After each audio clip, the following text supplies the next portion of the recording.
Bom, da Coreia do Sul, a gente viaja agora para falar sobre a guerra entre Ucrânia e Rússia, que completa hoje 4 anos. Após mais de 1.400 dias, o conflito segue no meio de um impasse marcado por negociações entre ucranianos e russos e também americanos, sem ainda um acordo definitivo. Sobre isso, a gente conversa com quem melhor entende do assunto, nosso analista de política internacional, Orian Fancelli. Orian, muito tempo a gente já falando sobre essa guerra aqui, entre boletim, entre contexto Metrópolis e todas as nossas análises nos programas aqui do Metrópolis. 4 anos de guerra, eu me lembro muito bem quando isso começou, não imaginávamos que seria uma guerra que durasse tanto tempo. Aliás, nós e nem o próprio Putin, né, que imaginou que isso fosse resolvido de uma forma muito rápida e muito célere. Bom dia, Orian. O que a gente pode esperar e o que a gente pode concluir desses 4 anos de guerra? Bom dia, Neila. Bom dia a todos. É uma guerra que ninguém sabe de fato quando vai acabar. Como você disse muito bem, Vladimir Putin ele acreditou que em questão de poucos dias, talvez uma semana, 10 dias, ele chegaria até a capital ucraniana e que ele conseguiria tirar o governo do Volodymyr Zelensky do poder e instaurar no lugar um regime fantoche que se submetesse às vontades russas. O que a gente vê é que 4 anos depois isso não aconteceu. Os avanços russos eles continuam muito lentos no terreno, tanto é que se a gente olha no leste da Ucrânia, onde grande parte daquelas batalhas acontecem, a Rússia ela não avançou sequer 1% de um ano para cá. Então, hoje, a Rússia ela controla cerca de 1/5 do território ucraniano e tem controlado mais ou menos essa mesma proporção ao longo dos últimos 4 anos. E até mesmo por isso que a gente observa sempre que ela acaba fazendo aqueles ataques aéreos com diversos drones, diversos mísseis contra as cidades ucranianas, não porque acha que dessa maneira vai ganhar a guerra, mas porque entende que fazendo isso pode fazer com que a população fique cansada e, por sua vez, pressione o governo ucraniano a ceder territórios, a desistir de lutar para que ela consiga aqueles seus objetivos que não consegue lutando. Então, vai ser aterrorizando, vai ser por meio de ataques a infraestruturas civis, ataques contra o sistema de energia ucraniano, deixando, enfim, criando um estado de terror, na verdade. É isso que tem acontecido. Dificilmente algum tipo de solução negociada no curto prazo vai acontecer se não houver pressão dos Estados Unidos, que é quem de fato tem o poder de pressionar a Rússia a mudar sua abordagem maximalista. Aliás, nas nossas últimas conversas aqui, a gente trouxe, inclusive, representantes da própria União Europeia criticando, né, essa intervenção dos Estados Unidos na guerra entre Rússia e Ucrânia, até mesmo pela exploração da Rússia aí pela Ucrânia, e dizendo que a Rússia também precisa dar um passo para trás, né? Não dá para a Rússia achar que querer os territórios da Ucrânia e que a Ucrânia vai simplesmente ceder os seus territórios. Então, houve muita crítica da União Europeia aí nos últimos dias. A União Europeia não está do lado da Rússia, está do lado da Ucrânia e fica complicado disputar também com uma grande potência como os Estados Unidos, que vem tentando resolver da maneira mais fácil, né, Orian? Que é Ucrânia, entregue os seus territórios para a Rússia e vamos logo resolver essa guerra. Eu acho que tem muitas camadas aí nela. A primeira delas é que a União Europeia, hoje composta por 27 países, ela, mesmo dentro do bloco, não existe uma unidade tão consolidada de apoio à Ucrânia. Eu digo isso justamente porque tem alguns países que estão mais alinhados à Rússia, como é o caso, por exemplo, da Hungria, que é presidida pelo Viktor Orbán, simpático ao Putin, a mesma Hungria que é muito próxima ideologicamente do Jair Bolsonaro, lembrando de toda aquela questão também de que, no momento que ele tentou buscar uma espécie de refúgio na Embaixada da Hungria em Brasília, a Hungria que é muito próxima também do Donald Trump, que por sua vez também acaba sendo mais simpático à Rússia. A Hungria, ela recentemente, agora, essa semana, ela bloqueou no Parlamento Europeu um repasse de 90 bilhões de euros que seriam destinados à Ucrânia em ajuda da União Europeia. Então, hoje, a gente observa que esses países eles estão tentando encontrar qual que é a melhor maneira de enviar essa ajuda para a Ucrânia, mas não conseguem fazer isso porque a Hungria ela tá atrapalhando isso. Então, a discussão nesse momento agora é como fazer isso. Até uma das sugestões que tem sido discutidas lá dentro seria usar aqueles recursos russos que estão congelados nos bancos europeus, principalmente em bancos da Bélgica, para que sejam enviados à Ucrânia. De fato, Donald Trump ele não tem ajudado nessas discussões, pelo contrário, ele que inventou números, inclusive em diversos momentos, dizendo que os Estados Unidos teriam enviado mais de 300 bilhões de dólares à Ucrânia, que teriam sido os maiores apoiadores. Não é o caso, de fato, diversos países europeus têm ajudado, mas vale lembrar também que muito daquilo que os Estados Unidos enviam de ajuda à Ucrânia, na verdade, é dinheiro que acaba ficando nos Estados Unidos, porque é um dinheiro que muitas vezes é usado para compra de armamentos e essa compra ela é feita principalmente ali de empresas norte-americanas. Então, estão ajudando a investir no próprio país, a girar a economia norte-americana, mas eu diria que ainda existem dois pontos que fazem os Estados Unidos ainda muito insubstituíveis, que é principalmente a dependência de sistemas de defesa aérea, é algo que a Europa ainda não consegue produzir. E o segundo ponto é em relação ao compartilhamento de inteligência. A Ucrânia ela precisa ainda do compartilhamento de inteligência dos Estados Unidos para poder fazer as suas operações ali, principalmente na frente de batalha. Agora, Orian, existem perdas, né? E a gente sempre acaba falando das perdas do lado ucraniano, que é um lado mais fraco, é um país muito menor, é uma potência, não chega a ser uma potência, né? É um país com recursos mais frágeis, com menos recursos. A Rússia já é uma potência, mas é uma potência até que ponto? É uma potência que consegue levar essa guerra por quanto tempo mais? Já perdeu muitos homens, já perdeu muito dinheiro. Quanto tempo mais a gente pode aí entender que a Rússia vai levar essa guerra à frente? É claro, não dá para cravar quanto tempo a Rússia vai manter essa guerra, mas já não perdeu demais? Ainda vale a pena continuar? Vale a pena, na verdade, não valeu a pena nem começar essa guerra lá atrás, porque o país ele só perdeu com tudo isso. A gente está falando de um número que passa de 1.200.000 baixas russas, ou seja, isso quer dizer ou soldados mortos ou soldados que foram feridos, né? Isso vai sair demograficamente bastante caro para o Estado russo.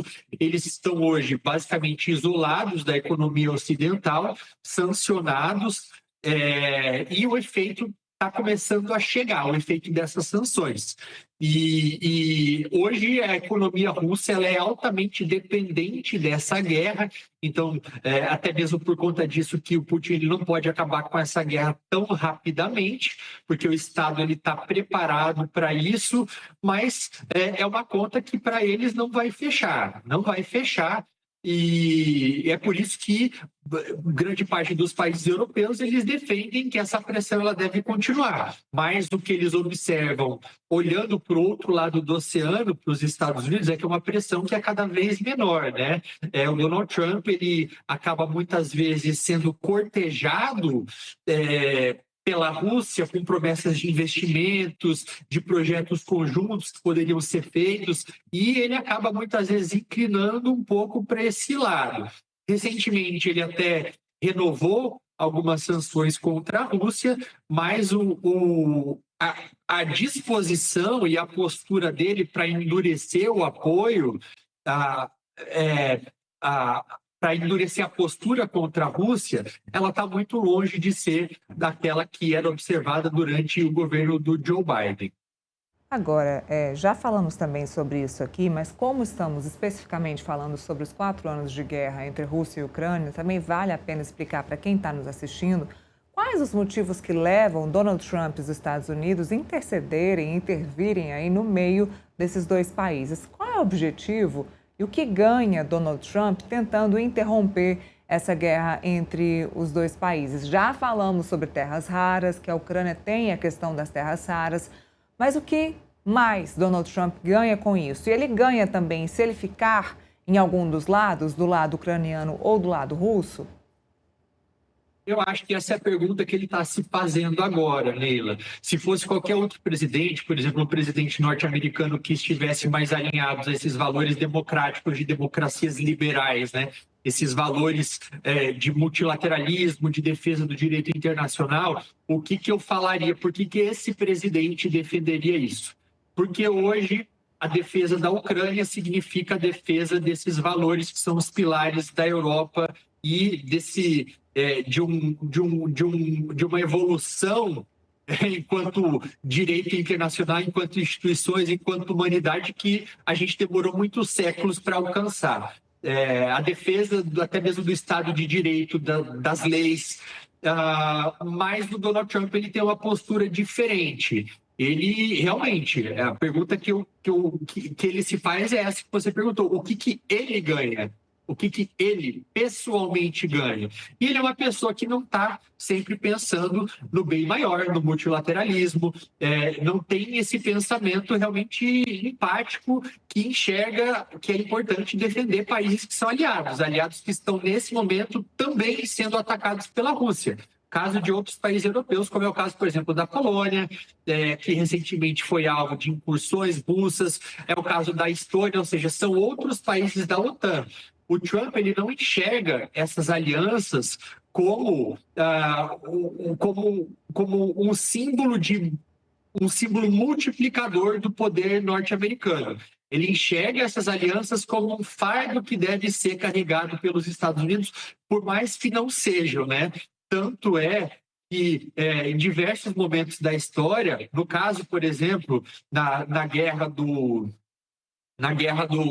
Iraque e do Afeganistão, um país que foi diretamente ao auxílio dos Estados Unidos foi a Dinamarca, que enviou soldados dinamarqueses para lutarem depois do atentado de 11 de setembro, e muitos deles acabaram morrendo porque entendiam a importância de você estar lá, ao lado de um aliado. Mas o Trump ele não enxerga dessa maneira, tanto é que até poucas semanas atrás, o que ele estava fazendo? Estava ameaçando invadir a Groenlândia, que faz parte da Dinamarca. Então, é um pensamento que realmente, estrategicamente falando, não faz sentido. Por quê? Porque hoje os maiores inimigos geopolíticos dos Estados Unidos são China e Rússia, e quando ele se afasta desses aliados, ele está, na verdade, abrindo espaço para a consolidação, para a expansão desses regimes que são inimigos norte-americanos, que são concorrentes norte-americanos. Então, realmente, ele deveria, de fato, buscar uma solução apoiando a Ucrânia, não faz isso. A pergunta que ele se faz é: o que eu, pessoalmente, vou ganhar disso? Eu vou ganhar com isso. E uma expressão dessa maneira personalista, como ele olha para tudo isso, é olhar para essa besteira, esse patético Conselho da Paz que ele inventou de criar, onde ele, pessoalmente, é a pessoa que tem a palavra final. Onde ele, Donald Trump, ele vai ser ali o único com o poder de veto, e não a presidência dos Estados Unidos. O Conselho da Paz está vinculado à figura pessoal do Donald Trump e não ao presidente dos Estados Unidos. Então, eu acho que isso acaba dizendo muito sobre a maneira como ele olha para o mundo. Para a gente finalizar, Urian, vale falarmos sobre a Ucrânia, porque é a parte mais fraca, é a ponta mais fraca. O Volodymyr Zelensky já rodou o mundo tentando proteger o próprio país, já foi várias vezes aos Estados Unidos, foi humilhado em rede mundial, não foi nem em rede nacional, em rede mundial, pelo presidente e pelo vice-presidente norte-americanos ali no Salão Oval, na Casa Branca. Foi uma situação extremamente vexatória, foi ruim para a gente assistir, você imagina para ele que estava ali passando por aquela situação para tentar salvar o país e a nação dele. Agora, o que mais a Ucrânia pode perder? Porque da Rússia a gente já falou, a Ucrânia passa por situações de terror, porque é aquilo que você disse, são momentos que ficam sem luz, sem iluminação, em épocas de extremo frio. Então você imagina a população passando frio, sem luz, sem energia elétrica, é terrorismo mesmo, né? Terrorismo, a pessoa acaba ficando perdida. É terrorismo com a população. Então, o que mais os ucranianos, a Ucrânia pode perder? O que mais, até onde a Ucrânia pode chegar com isso? Eu acho que alguns pontos. O primeiro deles é: será mesmo que a Ucrânia é a parte mais fraca? Nuclearmente falando, óbvio que sim. A Rússia hoje ele é o país que mais tem armas nucleares e ela tem usado disso para fazer ameaças. Inclusive, hoje, o Dmitry Medvedev, que é ex-presidente da Rússia, ele chegou a fazer mais uma ameaça nuclear contra o restante do mundo. Mas em questão de resistência, de batalha, eu não diria que é a parte mais fraca, até mesmo porque ela tem conseguido, ao longo dos últimos 4 anos, como você disse muito bem, Neila, é um país militarmente menor, é um país que geograficamente também é diversas vezes menor do que a Rússia, que é o maior país do mundo, mas está lá de pé. E uma lição que ela deu é principalmente como conseguir manter um Estado funcionando durante uma guerra.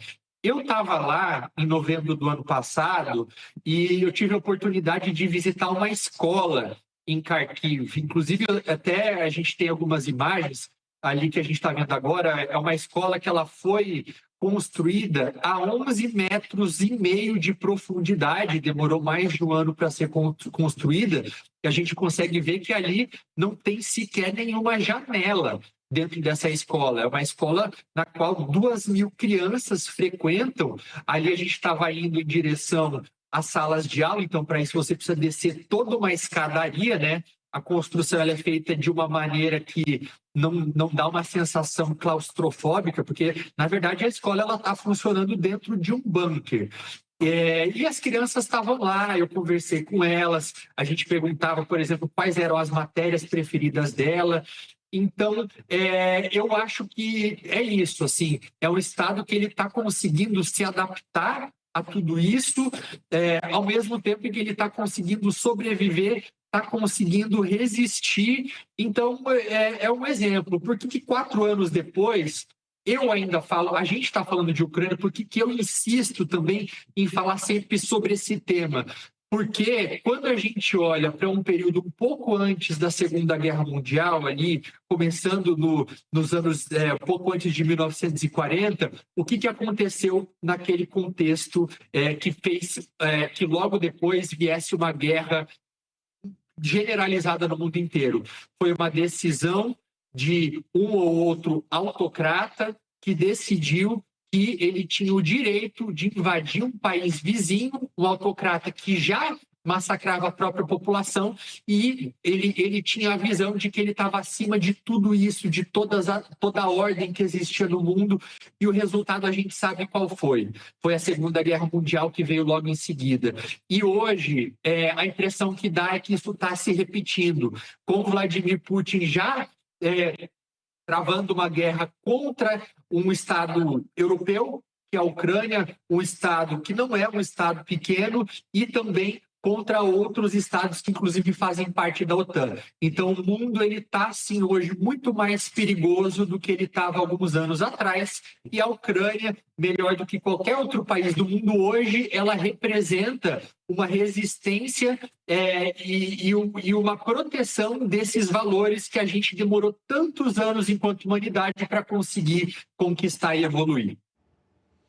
Muito bem, agora a gente continua acompanhando para ver até onde vai, até onde o Volodymyr Zelensky consegue também levar o país, a nação, da forma como vem levando, e até onde isso vai, até onde também Donald Trump vai conseguir interferir nessa situação. Ele que prometeu encerrar com 8 guerras, era isso, Urian? Não, a da Ucrânia ele falou que ia encerrar em 24 horas, já passou aí, ó, um ano e um mês do novo governo dele e ainda não aconteceu nada. Promessa é dívida, né? Vamos conferir. Obrigada, Urian. Obrigada pela análise, pelas explicações. Continuamos, infelizmente, acompanhando 4 anos e tanto de guerra entre Rússia e Ucrânia. Muito obrigada. Obrigado, prazer estar aqui.